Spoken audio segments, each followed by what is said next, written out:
നമസ്കാരം, ഞാൻ ശ്രീകുട്ടി. പ്രധാന വാർത്തകൾ. തിരുനക്കര ക്ഷേത്രത്തിലും അഴിമതി. അത്താഴക്കഞ്ഞി വിതരണത്തിൽ ക്രമക്കേട് കണ്ടെത്തി audit report. Devaswom assistant commissioner ഓഫീസിനു മുന്നിൽ കോൺഗ്രസ് ധർണ. കത്തോലിക്ക കോൺഗ്രസിന്റെ അവകാശ സംരക്ഷണ യാത്രയ്ക്ക് കാഞ്ഞിരപ്പള്ളിയിൽ സ്വീകരണം. എയ്ഡഡ് സ്കൂൾ അധ്യാപകരുടെ കാര്യത്തിൽ സർക്കാരിന് വിവേചനമെന്ന് മാർ ജോസ് പുളിക്കൽ. കേരള കോൺഗ്രസ് എമ്മിനെ UDF-ലേക്ക് ക്ഷണിച്ച് ചർച്ച നടന്നിട്ടില്ലെന്ന് മോൻസ് ജോസഫ് MLA. UDF കൺവീനറുടേത് വ്യക്തിപരമായ അഭിപ്രായം. അയർക്കുന്നത്ത് ഭാര്യയെ കൊലപ്പെടുത്തി കുഴിച്ചിട്ട സംഭവം. കുട്ടികളെയും കൊണ്ട് കാമുകനൊപ്പം ഭാര്യ പോകുമെന്ന ഭയത്തിൽ കൊലപാതകം. പ്രതി സോനി റിമാൻഡിൽ. വാർത്തകൾ വിശദമായി. തിരുനക്കര മഹാദേവ ക്ഷേത്രത്തിലെ അത്താഴക്കഞ്ഞി വിതരണത്തിലെ ക്രമക്കേടിൽ പ്രതിഷേധം. കോട്ടയം ദേവസ്വം അസിസ്റ്റന്റ് കമ്മീഷണർ ഓഫീസിന് മുന്നിൽ കോൺഗ്രസ് ധർണ നടത്തി. കോട്ടയം തിരുനക്കര മഹാദേവ ക്ഷേത്രത്തിലെ അത്താഴക്കഞ്ഞി വിതരണത്തിൽ ലക്ഷങ്ങളുടെ സാമ്പത്തിക ക്രമക്കേട് നടത്തിയ ദേവസ്വം ജീവനക്കാർക്കെതിരെ നടപടി ആവശ്യപ്പെട്ട് കോൺഗ്രസ് വെസ്റ്റ് മണ്ഡലം committee Thirunakkara Devaswom assistant commissioner ഓഫീസിന് മുന്നിൽ പ്രതിഷേധ ധർണ നടത്തി. KPCC general secretary Philson Mathews dharna ഉദ്ഘാടനം ചെയ്തു. ഇവിടെ 2020-21 കാലഘട്ടത്തില് എല്ലാവർക്കും ഓർമ്മയുള്ള പോലെ കോവിഡ് കാലഘട്ടമാണ്. ശബരിമലയിൽ പോലും ദർശനത്തിന് നിയന്ത്രണം ഉണ്ടായിരുന്ന കാലഘട്ടത്തിൽ 65 ദിവസം ദിവസേന 250 പേർക്ക് അത്താഴക്കഞ്ഞി കൊടുത്തു എന്ന് പറഞ്ഞ് കണക്കെഴുതി വെച്ച് 2,36,000 രൂപയോളം കണക്കെഴുതി എടുത്ത ഉദ്യോഗസ്ഥരാണ് ഇതിനുള്ളിലുള്ളത്. അവർക്ക് സത്യത്തിൽ ഞങ്ങളെ കാണുന്നതിന് സ്വല്പം ജാള്യം കാണും. ഇങ്ങനെ ഒരു പൊതുജനം അറിഞ്ഞു സമരം നടക്കുന്നു. ഇതുവരെ ഇവിടെ ആരും എത്തിയിട്ടില്ല. അത്താഴക്കഞ്ഞിയുടെ പേരിൽ തട്ടിപ്പ് നടത്തിയ ആളുകൾക്കെതിരെ ക്രിമിനൽ കേസ് എടുക്കണം. അല്ലാതെ അവരുടെ പണം തിരിച്ചടച്ചുകൊണ്ട് ഇത് ഒതുക്കി തീർക്കാമെന്ന് വിചാരിക്കേണ്ട. ഈ സമരവുമായി മുമ്പോട്ട് പോകും. ശബരിമല തീർത്ഥാടന വേളയിൽ ദിവസവും 250 പേർക്ക് വീതം 65 ദിവസം അത്താഴക്കഞ്ഞി നൽകിയ വകയിൽ ദേവസ്വം അധികൃതർ 2.27 ലക്ഷം രൂപ എഴുതിയെടുത്തെന്ന ഗുരുതരമായ ക്രമക്കേട് 2020-21 ദേവസ്വം ബോർഡിന്റെ ഓഡിറ്റിംഗിലാണ് കണ്ടെത്തിയത്. മുൻകൂട്ടി തുക വരുത്തി വരുത്തി അഡ്മിനിസ്ട്രേറ്റീവ് ഓഫീസർ വൗച്ചർ മാത്രം നൽകി ബോർഡിൽ നിന്ന് തുക എഴുതിയെടുത്തെന്നാണ് ഓഡിറ്റ് വിഭാഗം കണ്ടെത്തിയത്. ഉദ്യോഗസ്ഥരിൽ നിന്ന് പണം ഈടാക്കണമെന്ന നിർദ്ദേശം പാലിക്കപ്പെട്ടിട്ടില്ല. അത്താഴക്കഞ്ഞി വിതരണം ഭക്തരുടെ വഴിപാടായിരുന്നെന്നും ദേവസ്വത്തിന് പണച്ചെലവ് വന്നിട്ടില്ലെന്നും ആരോപിച്ച് സംഘടനകൾ രംഗത്തെത്തിയിട്ടുണ്ട്. രേഖകളിലും വൗച്ചറുകളിലും ഇല്ലാതെ കൈപ്പറ്റിയ 3.6 ലക്ഷം രൂപ തിരികെ ഈടാക്കാൻ നിർദ്ദേശമുണ്ട്. പൂജാ സാധനങ്ങൾ വിൽക്കാൻ 22 ലക്ഷം രൂപയ്ക്ക് കരാർ എടുത്തയാൾ 8 ലക്ഷം രൂപ അടച്ചിട്ടില്ലെന്നും കണ്ടെത്തിയിട്ടുണ്ട്. സംഭവത്തിൽ കുറ്റക്കാർക്കെതിരെ കർശനമായ നടപടിയെടുക്കണമെന്ന് കോൺഗ്രസ് ആവശ്യപ്പെട്ടു. അതേസമയം ചിത്തിര ആട്ടവിശേഷത്തെ തുടർന്ന് ദേവസ്വം ബോർഡ് ഓഫീസിന് ഇന്ന് അവധിയായിരുന്നു. കോൺഗ്രസ് നേതാക്കളായ മോഹൻ K. നായർ, MP സന്തോഷ് കുമാർ, ബിന്ദു സന്തോഷ് കുമാർ, സനൽ കണക്കാലിൽ തുടങ്ങിയവർ പ്രതിഷേധത്തിൽ പങ്കെടുത്തു. News bureau, Kottayam. എയ്ഡഡ് സ്കൂളുകളിലെ അധ്യാപകരുടെ കാര്യത്തിൽ NSSന് ലഭിച്ച ആനുകൂല്യം എല്ലാവർക്കും ബാധകമാണെന്ന് പകൽ പോലെ വ്യക്തമായിട്ടും അതിനെ തമസ്കരിക്കാൻ ശ്രമിക്കുന്നത് ആർക്കുവേണ്ടിയാണെന്നും കാഞ്ഞിരപ്പള്ളി രൂപത ബിഷപ്പ് മാർ ജോസ് പുളിക്കൽ. കത്തോലിക്ക കോൺഗ്രസ് ഗ്ലോബൽ സമിതിയുടെ ആഭിമുഖ്യത്തിൽ നടത്തുന്ന അവകാശ സംരക്ഷണ യാത്രയ്ക്ക് കാഞ്ഞിരപ്പള്ളിയിൽ നൽകിയ സ്വീകരണ സമ്മേളനം ഉദ്ഘാടനം ചെയ്യുകയായിരുന്നു അദ്ദേഹം. സമുദായ ശാക്തീകരണം രാഷ്ട്ര പുരോഗതിക്ക് എന്ന ലക്ഷ്യത്തോടെ നീതി ഔദാര്യമല്ല അവകാശമാണ് എന്ന പ്രഖ്യാപനവുമായി കത്തോലിക്ക കോൺഗ്രസ് ഗ്ലോബൽ സമിതിയുടെ ആഭിമുഖ്യത്തിൽ അവകാശ സംരക്ഷണ യാത്ര സംഘടിപ്പിച്ചു. കാഞ്ഞിരപ്പള്ളിയിൽ അവകാശ സംരക്ഷണ യാത്രയ്ക്ക് സ്വീകരണം നൽകി. എയ്ഡഡ് സ്കൂളുകളിലെ അധ്യാപകരുടെ കാര്യത്തിൽ NSSന് ലഭിച്ച അനുകൂല വിധി എല്ലാവർക്കും ബാധകമാണെന്ന് പകൽ പോലെ വ്യക്തമായിട്ടും അതിനെ തമസ്കരിക്കാൻ ശ്രമിക്കുന്നത് ആർക്കുവേണ്ടിയാണെന്ന് സ്വീകരണ സമ്മേളനം ഉദ്ഘാടനം ചെയ്ത് കാഞ്ഞിരപ്പള്ളി രൂപത ബിഷപ്പ് മാർ ജോസ് പുളിക്കൽ പറഞ്ഞു. AGയുടെ അന്വേഷണവും ഉപദേശവും സ്വീകരിച്ച് കോടതി ഉത്തരവ് വ്യക്തമല്ലെന്ന് പറയാൻ പാകത്തിൽ അതിനെ വളച്ചൊടിച്ചു കൊണ്ടുപോകുകയും തമസ്കരിക്കാൻ ശ്രമിക്കുകയും ചെയ്യുകയാണെന്നും മാർ ജോസ് പുളിക്കൽ കൂട്ടിച്ചേർത്തു. കുട്ടികളുടെ വിദ്യാഭ്യാസ അവകാശം കൂടിയാണ് ഇതുവഴി നിഷേധിക്കപ്പെടുന്നത്. എന്തുകൊണ്ടാണ് സർക്കാർ പക്ഷപാതിത്വപരമായ നിലപാടുകൾ സ്വീകരിക്കുന്നത് എന്ന ചോദ്യവും പ്രസക്തമാണെന്നും വിവേചനപരമായ നിലപാടാണ് ഇക്കാര്യത്തിൽ സർക്കാർ സ്വീകരിക്കുന്നതെന്നും മാർ ജോസ് പുളിക്കൽ കുറ്റപ്പെടുത്തി. സ്കൂളുകളിലെ നിയമനം ലഭിച്ചിട്ട് ഇതുവരെയും വർഷങ്ങളായിട്ട് തന്നെ ഒരു സാലറിയും കിട്ടാതെ കഴിയുന്ന അധ്യാപകർ ഒരു വശത്ത്, അതിനെക്കുറിച്ച് കൃത്യമായി NSSന് വേണ്ടിയിട്ടെന്ന വിധമുള്ള ഒരു നീതിപീഠത്തിന്റെ സുപ്രീം കോടതിയുടെ വിധിയുണ്ടായി.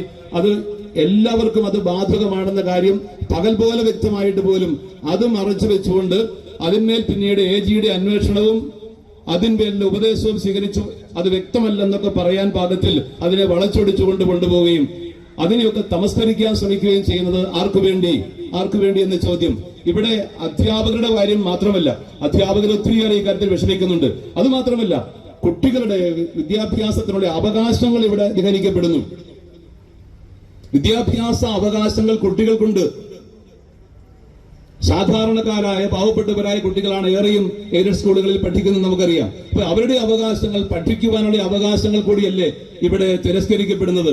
അതുകൊണ്ട് എന്തുകൊണ്ട് സർക്കാർ ഇക്കാര്യത്തിൽ ഇതുപോലൊരു പക്ഷപാതപരമായ നിലപാട് സ്വീകരിക്കുന്നു എന്ന ചോദ്യം വളരെ പ്രസക്തമാകുന്നു.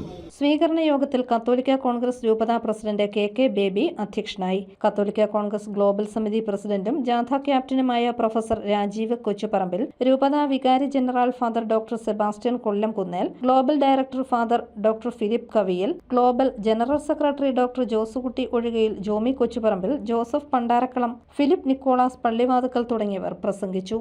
News bureau, Kanjirappally. കേരള കോൺഗ്രസ് എമ്മിനെ UDF-ലേക്ക് കൊണ്ടുവരാൻ ഒരു ചർച്ചയും നടന്നിട്ടില്ലെന്ന് Kerala Congress executive chairman Mons Joseph MLA. UDF convener പറഞ്ഞത് അദ്ദേഹത്തിന്റെ വ്യക്തിപരമായ അഭിപ്രായമാണെന്നും മോൻസ് ജോസഫ് പറഞ്ഞു. കേരള കോൺഗ്രസ് എമ്മിനെ മുന്നണിയിലേക്ക് ക്ഷണിച്ചത് UDF കൺവീനറുടെ വ്യക്തിപരമായ നിലപാടെന്ന് Kerala Congress executive chairman Mons Joseph MLA. Jose K Mani വിഭാഗം UDF വിട്ട ശേഷവും UDF-ന് ക്ഷീണമൊന്നും ഉണ്ടായിട്ടില്ല. നമുക്കിപ്പോൾ ഇതുവരെ നടന്നായി ജോസ് കെ മാണിയുടെ വിഭാഗം LDF-ലേക്ക് പോയ ശേഷം നടന്ന തെരഞ്ഞെടുപ്പുകൾ ആണ് നമുക്ക് ഒന്ന് വിലയിരുത്താനുള്ള ഒരു മാനദണ്ഡമാക്കാവുന്നത്. അതിൽ ഒന്ന് ലോക്സഭാ ഇലക്ഷനിൽ ജോസ് കെ മാണി വിഭാഗം നേരത്തെ UDF-ൽ നിന്ന് ജയിച്ചതാണ് തോമസ് ചാഴികാടൻ. അവർ LDF-ലേക്ക് മാറി മത്സരിച്ചു. പി ജോസഫിന്റെ വിഭാഗം UDF തുടർന്നു. അപ്പോൾ കോട്ടയം പാർലമെന്റിൽ 87,000 വോട്ടിന്റെ ഭൂരിപക്ഷത്തിൽ ഫ്രാൻസിസ് ജോർജ് MP PJ ജോസഫിന്റെ കാൻഡിഡേറ്റായി കേരള കോൺഗ്രസ് സ്ഥാനാർത്ഥിയായി UDF സ്ഥാനാർത്ഥിയായി വന്ന് അദ്ദേഹം ജയിച്ചു. ജോസ് കെ മാണി വിഭാഗം പോയ ശേഷമാണ് ഈ 87,000 വോട്ടിന് ജയിക്കുന്നത് എന്നുള്ളത് രാഷ്ട്രീയമായി വളരെ പ്രസക്തമായ കാര്യമാണ്. രണ്ട് നടന്ന ഉപതെരഞ്ഞെടുപ്പുകൾ, പുതുപ്പള്ളി ഉപതെരഞ്ഞെടുപ്പ്, ഏറ്റവും അവസാനം നടന്ന നിലമ്പൂർ ഉപതെരഞ്ഞെടുപ്പ്, മറ്റു ഉപതെരഞ്ഞെടുപ്പുകൾ. അപ്പോൾ ഇതിലെല്ലാം UDF ആണ് വിജയിച്ചത്. അപ്പോൾ ഇങ്ങനെയുള്ള വിജയത്തിലേക്ക് വരുമ്പോൾ അവർ പോയിട്ടും മുന്നണിക്ക് അതിന്റെ പേരിൽ പ്രത്യേകിച്ച് ഒരു ദോഷമുണ്ടായിട്ടില്ല. അല്ലെങ്കിൽ മുന്നണിയുടെ ജനബലം, ജനകീയ അടിത്തറയും ജനബലവും ശക്തമായി നിലകൊള്ളുന്നു, UDF മുന്നോട്ട് പോകുന്നു എന്ന് തന്നെയാണ് കാണിക്കാൻ കഴിയുക. സ്വന്തം തട്ടകങ്ങളിൽ വിജയിക്കാൻ കേരള കോൺഗ്രസിന് കഴിഞ്ഞിട്ടില്ല. കേരള കോൺഗ്രസ് എമ്മിനെ UDF-ലേക്ക് കൊണ്ടുവരാൻ ഒരു ചർച്ചയും മുന്നണിയിൽ നടക്കുന്നില്ല. കേരള കോൺഗ്രസിന് UDF-ലേക്ക് വരണമെങ്കിൽ അവരാണ് ആവശ്യപ്പെടേണ്ടതെന്നും മോൻസ് ജോസഫ് പറഞ്ഞു. UDF കൺവീനർ പറഞ്ഞത് അദ്ദേഹത്തിന്റെ വ്യക്തിപരമായ അഭിപ്രായമാണെന്നും മോൻസ് ജോസഫ് കോട്ടയത്ത് അറിയിച്ചു. News bureau, Kottayam. അയർക്കുന്നത്ത് ഭാര്യയെ കൊലപ്പെടുത്തി നിർമ്മാണത്തിലിരിക്കുന്ന വീടിന്റെ പിന്നിൽ മറവ് ചെയ്ത അതിഥി തൊഴിലാളി സോനിയെ റിമാൻഡ് ചെയ്തു. ഈ മാസം 14-നാണ് സോനി ഭാര്യ അൽപ്പനയെ കൊലപ്പെടുത്തിയത്. ഭാര്യ മക്കളെയും കൊണ്ട് കാമുകനൊപ്പം നാടുവിടുമോ എന്ന ഭയം കൊണ്ടാണ് ഭാര്യയെ കൊലപ്പെടുത്തിയതെന്ന് പ്രതി പോലീസിനോട് വെളിപ്പെടുത്തി. അയർക്കുന്നം ഇളപ്പാനിയിൽ ഭാര്യയെ കൊലപ്പെടുത്തി നിർമ്മാണത്തിലിരുന്ന വീടിന്റെ പിന്നിൽ മറവ് ചെയ്ത അതിഥി തൊഴിലാളി സോനിയെ റിമാൻഡ് ചെയ്തു. ബംഗാൾ മുർഷിദാബാദ് സ്വദേശിനി അൽപ്പനയാണ് കൊല്ലപ്പെട്ടത്. ഈ മാസം 14-ാം തീയതിയായിരുന്നു കൊലപാതകം. അൽപ്പനയ്ക്ക് മലപ്പുറത്ത് ജോലി ചെയ്യുന്ന മറ്റൊരു അതിഥി തൊഴിലാളിയുമായി വർഷങ്ങളുടെ അടുപ്പമുണ്ടായിരുന്നു. ഇതേ ചൊല്ലി സോനിയും അൽപ്പനയുമായി വഴക്കും പതിവായിരുന്നു.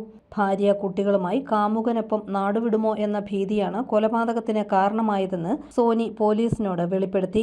കൂടുതൽ തെളിവെടുപ്പിനായി പ്രതിയെ കസ്റ്റഡിയിൽ വിട്ടുകിട്ടുന്നതിന് പോലീസ് കോടതിയെ സമീപിക്കും. കമ്പിപ്പാര ഉപയോഗിച്ച് അടിച്ചപ്പോൾ തലയോട്ടി പൊട്ടി രക്തസ്രാവം ഉണ്ടായതാണ് മരണകാരണമെന്ന് പോസ്റ്റ്മോർട്ടം റിപ്പോർട്ടിൽ പറയുന്നു. അൽപ്പനയുടെ മൃതദേഹം സംസ്കരിച്ചു. ഇവരുടെ കുട്ടികളെ പാലായിലെ ബാലഭവനിലേക്ക് മാറ്റിയിട്ടുണ്ട്. News bureau, Ponkunnam. സംസ്ഥാനത്ത് വരും ദിവസങ്ങളിൽ കനത്ത മഴയ്ക്ക് സാധ്യത. നാളെ പത്തനംതിട്ട, ആലപ്പുഴ, കോട്ടയം ജില്ലകളിൽ ഓറഞ്ച് അലർട്ട് പ്രഖ്യാപിച്ചിട്ടുണ്ട്. ഒറ്റപ്പെട്ട ഇടങ്ങളിൽ അതിശക്തമായ മഴയ്ക്കുള്ള സാധ്യതയാണ് പ്രവചിച്ചിരിക്കുന്നത്. 24 മണിക്കൂറിൽ 115.6 മില്ലിമീറ്റർ മുതൽ 204.4 മില്ലിമീറ്റർ വരെ മഴ ലഭിക്കുമെന്നാണ് അതിശക്തമായ മഴ എന്നതുകൊണ്ട് കാലാവസ്ഥാ വകുപ്പ് അർത്ഥമാക്കുന്നത്. നെടുങ്കുന്നം തെക്കേക്കര ഭഗവതി ക്ഷേത്രത്തിൽ സർപ്പപൂജയും നൂറും പാലും നടന്നു. നൂറുകണക്കിന് ഭക്തർ പങ്കെടുത്തു.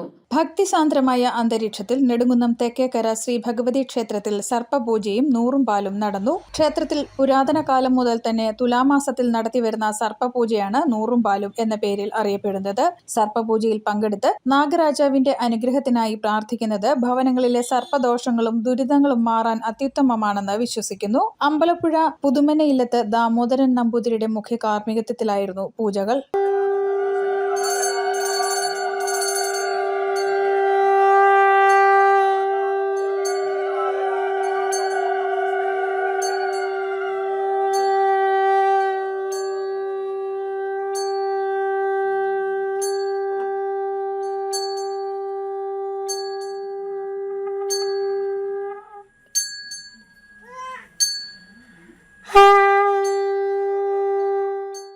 നിരവധി ഭക്തരാണ് സർപ്പപൂജയിൽ പങ്കെടുത്തത്.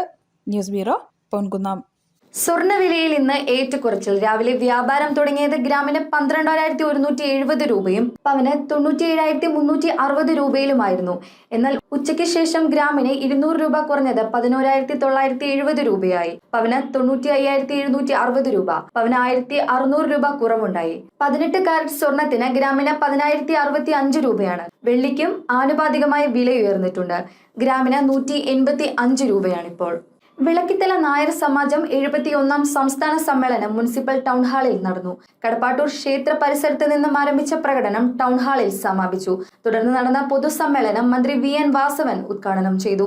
സമാജത്തിലെ മുതിർന്ന അംഗങ്ങളെ മന്ത്രി ആദരിച്ചു. Francis George MP, Thiruvanchoor Radhakrishnan MLA, Mani C Kappan MLA, municipal chairperson Thomas Peter തുടങ്ങിയവർ പങ്കെടുത്തു. നമ്മൾ മുന്നോട്ട് വച്ചിട്ടുള്ള ഡിമാൻഡുകളിൽ ചില കാര്യങ്ങളെങ്കിലും ചർച്ചയ്ക്കിലൂടെ പരിഹരിക്കാൻ കഴിയുന്നത് കൃത്യമായി നടപ്പിലാക്കാൻ ശ്രമിക്കണമെന്നാണ് അദ്ദേഹത്തിൻ്റെ മിനിമം ആവശ്യം. നിശ്ചയമായും നടപ്പാക്കാൻ കഴിയുന്ന കാര്യങ്ങൾ ഭാവിയിൽ ചർച്ച ചെയ്യാൻ വീണ്ടും ബഹുമാനപ്പെട്ട മുഖ്യമന്ത്രിയുമായി ബന്ധപ്പെട്ട് ചർച്ച ചെയ്യാനുള്ള അവസരം ഈ സംഘടനയുടെ ഭാരവാഹികൾക്ക് ഉറപ്പാക്കാൻ ശ്രമിക്കാം എന്നാണ് അതിനാദ്യമായി എനിക്ക് സൂചിപ്പിക്കാനുള്ളത്. ഭരണങ്ങാനത്ത് വനിതാ ഫിറ്റ്നസ് സെന്റർ തുറന്നു. 10 ലക്ഷം രൂപ വിനിയോഗിച്ച് നിർമ്മിച്ച സെന്ററിൽ 12 ഉപകരണങ്ങളാണ് സ്ഥാപിച്ചിട്ടുള്ളത്. ഭരണങ്ങാനത്ത് വനിതാ fitness centre Jose K Mani MP ഉദ്ഘാടനം ചെയ്തു. ജില്ലാ പഞ്ചായത്ത് പദ്ധതിയിൽ ഉൾപ്പെടുത്തി ജില്ലാ പഞ്ചായത്ത് മെമ്പർ രാജേഷ് വാളിപ്ലാക്കൽ അനുവദിച്ച ഫണ്ട് ഉപയോഗിച്ചാണ് ഭരണങ്ങാനത്ത് വനിതാ ഫിറ്റ്നസ് സെന്റർ സ്ഥാപിച്ചത്. തദ്ദേശ സ്വയംഭരണ സ്ഥാപനങ്ങളുടെ പദ്ധതിയിൽ കാലോചിതമായ മാറ്റങ്ങളാണ് അടുത്ത കാലത്ത് സംഭവിച്ചുകൊണ്ടിരിക്കുന്നത് എന്ന് ജോസ് കെ മാണി MP പറഞ്ഞു. നമുക്കറിയാം, നമ്മുടെ പ്രാദേശികമായി നമുക്ക് കിട്ടുന്ന ഫണ്ട് എന്ന് പറയുന്ന ചെറിയ ചെറിയ വർക്കുകളും ലൈറ്റും വെയിറ്റിംഗ് ഷെഡും അതിനപ്പുറം ബൃഹത്തായ പദ്ധതികൾ നമ്മുടെ നാടിന്, നമ്മുടെ സമൂഹത്തിന്, വരും തലമുറയ്ക്കൊക്കെ പ്രയോജനകരമായ പദ്ധതികളാണ് ഞാൻ നോക്കുമ്പോൾ ഏറ്റവും കൂടുതൽ രാജേഷ് വാളിപ്ലാക്കലിൻ്റെ ഫണ്ടിൽ നിന്ന് അല്ലെങ്കിൽ ജില്ലാ പഞ്ചായത്തിൻ്റെ ഫണ്ടിൽ നിന്ന് ലഭിച്ചിരിക്കുന്നത്, ഉപയോഗപ്പെടുത്തിയിരിക്കുന്നത്.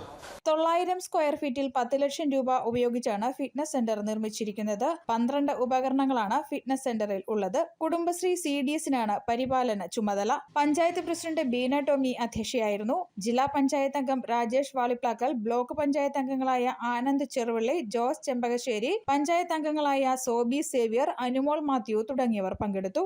News bureau, Pala. പ്രധാന വാർത്തകൾ ഒരിക്കൽ കൂടി. തിരുനക്കര ക്ഷേത്രത്തിലും അഴിമതി. അത്താഴക്കഞ്ഞി വിതരണത്തിൽ ക്രമക്കേട് കണ്ടെത്തി audit report. Devaswom assistant commissioner ഓഫീസിനു മുന്നിൽ കോൺഗ്രസ് ധർണ. കത്തോലിക്ക കോൺഗ്രസിന്റെ അവകാശ സംരക്ഷണ യാത്രയ്ക്ക് കാഞ്ഞിരപ്പള്ളിയിൽ സ്വീകരണം. എയ്ഡഡ് സ്കൂൾ അധ്യാപകരുടെ കാര്യത്തിൽ സർക്കാരിന് വിവേചനമെന്ന് മാർ ജോസ് പുളിക്കൽ. കേരള കോൺഗ്രസ് എമ്മിനെ UDFിലേക്ക് ക്ഷണിച്ച് ചർച്ച നടന്നിട്ടില്ലെന്ന് മോൻസ് ജോസഫ് MLA. UDF കൺവീനറുടേത് വ്യക്തിപരമായ അഭിപ്രായം. അയർക്കുന്നത്ത് ഭാര്യയെ കൊലപ്പെടുത്തി കുഴിച്ചിട്ട സംഭവം. കുട്ടികളെയും കൊണ്ട് കാമുകനൊപ്പം ഭാര്യ പോകുമെന്ന ഭയത്തിൽ കൊലപാതകം. പ്രതി സോനി റിമാൻഡിൽ. ഈ ബുള്ളറ്റിൻ പൂർണ്ണമാകുന്നു. നമസ്കാരം.